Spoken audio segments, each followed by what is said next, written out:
سو جب قاصد ان کے پاس گیا تو انہوں نے کہا کہ اپنے آقا کے پاس واپس جاؤ اور اس سے پوچھو کہ ان عورتوں کا کیا حال ہے جنہوں نے اپنے ہاتھ کاٹ لیے تھے، بے شک میرا پروردگار ان کے فریب سے خوب واقف ہے۔ بادشاہ نے عورتوں سے پوچھا کہ تمہارا کیا قصہ تھا جب تم نے یوسف کو اپنی طرف مائل کرنا چاہا؟ سب بول اٹھی کہ اللہ پاک ہے، ہم نے اس میں کوئی برائی معلوم نہیں کی۔ عزیز کی بیوی نے کہا اب سچی بات تو ظاہر ہو ہی گئی ہے، اصل یہ ہے کہ میں نے اس کو اپنی طرف مائل کرنا چاہا تھا اور وہ بے شک سچا ہے۔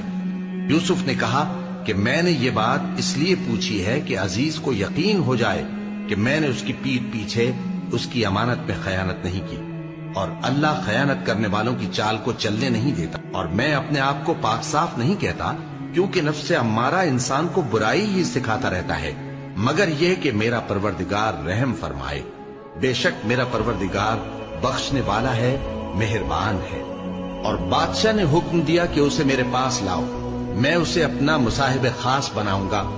پھر جب ان سے گفتگو کی تو کہا کہ آج سے تم ہمارے ہاں صاحب منزلت ہو اور صاحب اعتبار ہو۔ یوسف نے کہا مجھے زرعی پیداوار پر مقرر کر دیجئے، کیونکہ میں حفاظت بھی کر سکتا ہوں اور اس کام سے واقف بھی ہوں۔ اس طرح ہم نے یوسف کو ملک مصر میں جگہ دی اور وہ اس ملک میں جہاں چاہتے تھے رہتے تھے۔